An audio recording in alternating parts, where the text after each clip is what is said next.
And the reason why we're getting remarkable photographs, why people are getting so smart about this system in their ability to photograph it and document it, is because it's getting closer. Do you really think that these people from all over the world that are sending me these images are using bad photographic equipment? Do you really think that they're all lens flares? Do you really think that we're trying to deceive anybody? What possible benefit could there be in trying to deceive somebody that a planetary system's coming our way? Think about these things for a second with me. We're looking at things that we haven't seen before. And these are the kinds of things that we have never seen before. Orbs up in the coronasphere.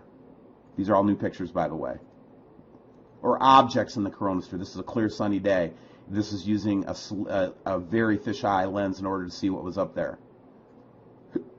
We've never seen stuff by the moon like this. We've seen objects by the moon throughout the last 2 years, but never have we seen it this clear, where we could clearly distinguish between what we were seeing as the moon and another 2 objects up there. Some people tell me that these are objects that have been predicted by Egyptian mythology. We've never seen these types of things before, you guys. This stuff is shocking to me. Look at the shadow going across the lake from this object in the sky. Look at this orb over here by the ISS captured yesterday. We've seen these things before, slightly, faintly, but they get clearer every single day. Here's that same orb. The same orb we see here was photographed in Australia here. There's another shot of it. What about the 2 suns that we're seeing everywhere and that we're photographing? Yeah, some are lens flares, I'll admit. But how do you explain something like that? Or how do you explain the weird, odd things that are happening in space with our astronauts and with the ISS? Look at this huge... Did he drop something that just floated off into space? I don't know. Or what about what we've learned recently about refraction now and being able to defeat the lensing system? Will you go out and try this experiment? Will you actually take a mirror and project the light onto another surface to see what's actually behind the sun? We've come up with the formula to defeat the lensing system. Let me prove it to you. Here's a random photograph where we actually see, this is before this person took this photograph, didn't even know about this technique. But basically, because the water was there and it broke and slowed the light down, as Star taught us yesterday or earlier, we can actually pick up the objects that are up there. Remember when she took the 45 degree and she just showed it on the black reflective surface here of a Samsung, back of a Samsung phone, where you actually can slow the light down and see what's up there? Are you going to try that experiment? Or are you so skeptical you won't even try or look? Is it cognitive dissonance? Here you go. You can actually see the upper edge of this from another Earth cam. Same thing. Same thing. So why do we even do this? You know? Why do I even put up with this abuse that I have to take every single day? Look at this 2-sun photograph. Look at the red blood moon that we just got from Arizona. Hi, Kaylee. Kaylee sends me these pictures all the time. What about these the orbs that we're seeing? I'm getting ready to show you a photograph that's going to blow your mind. These, a year ago, would have gone viral on the internet. Is it because we're like frogs in the water? Here's the picture I wanted to show you. This is from the ISS, you guys. Yep. There it is. There's one of them anyway, right? So why do we even do this? Well, believe it or not, guys, I'm compelled to tell you the truth about what's going on in this world. And what the whole reason for the signs and wonders in the sky and the heavens that Jesus foretold was that we would be able to have time then to repent and come to our senses when we started seeing this stuff in the sky, understanding that our lives are temporary, that this world is temporary, very temporary. Even anything you're going through right now is temporary. This is a stopping point for the human race. It's not our home for eternity. You should know that.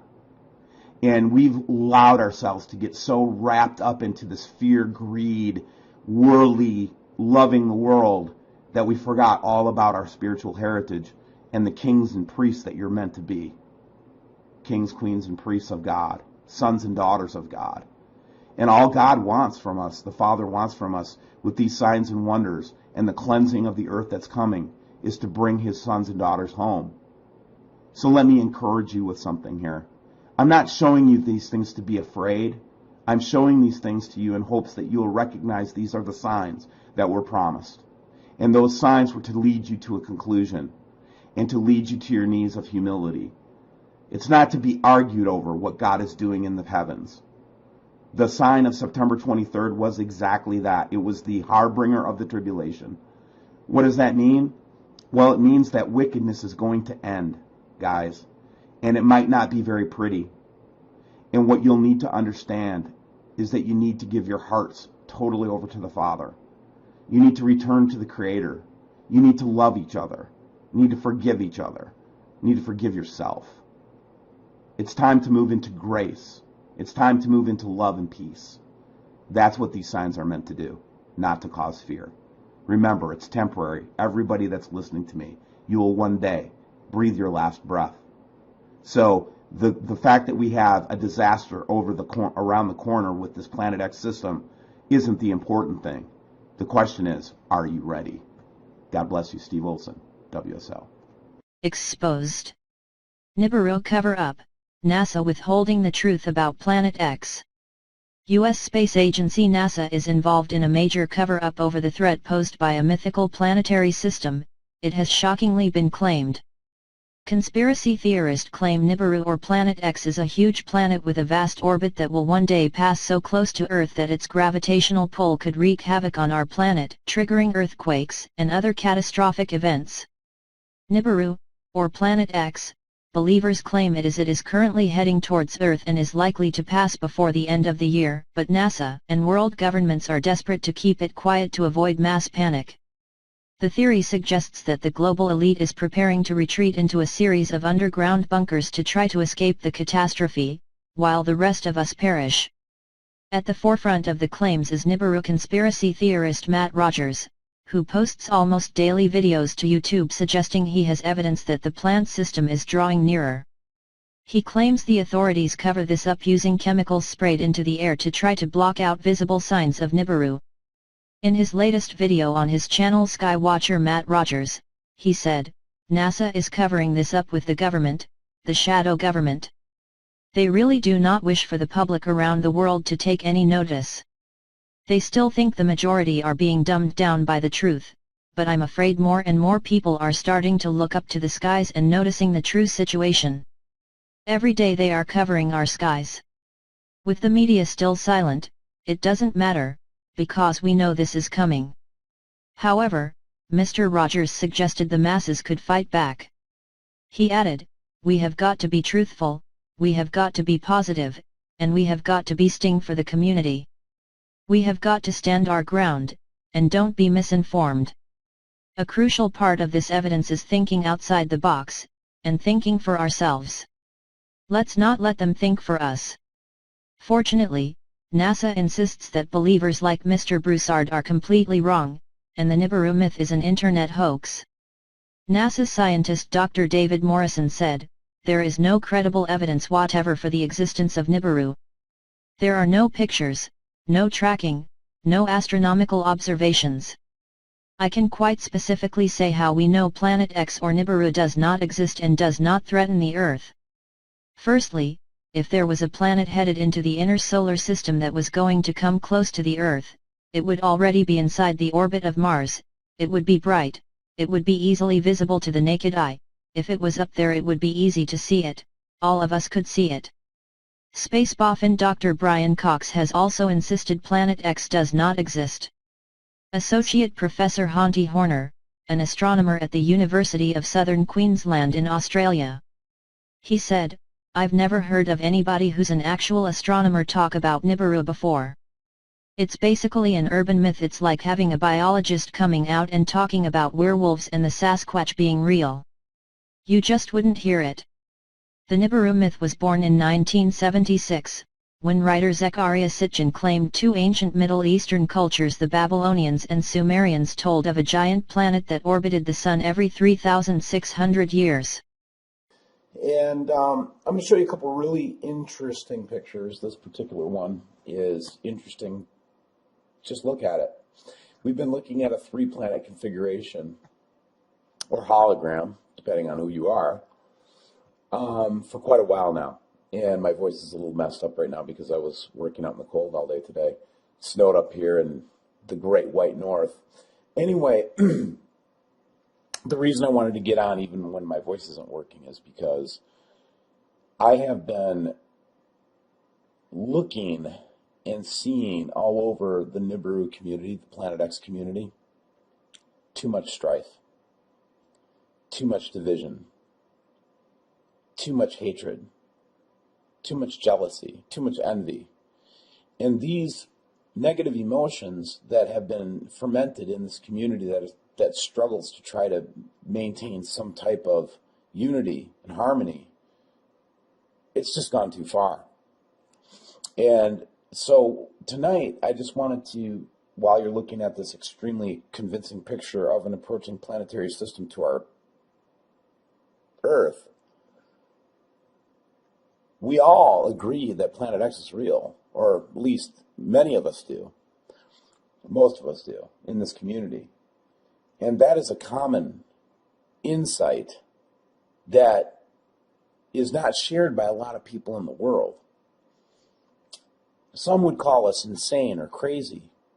We can't even share it with our friends or relatives. We can't even share it with people that we're very close to, like husbands and wives, girlfriends and boyfriends, sons and daughters. Yet, we've allowed this spirit of contention and spirit of hatred and spirit of conflict and mistrust and fear to enter our community in a way that is not conducive to us having a positive outcome. So I'm begging you, if you feel strife in this community, know that it's not coming from God. Know that it's not coming from love. And know that it's all designed. It's all crafted. It's subterfuge. It's on purpose. Because, guys, if this is all coming down the way it's coming down, the way I see it coming down, there's going to be a critical period where independence is going to be required. There's not going to be help coming from the federal government or anywhere else, unless that becomes your last resort. And what we want to do in this community, the preparation should mean something. The research should mean something. The work that we've done these last 2 years should mean something.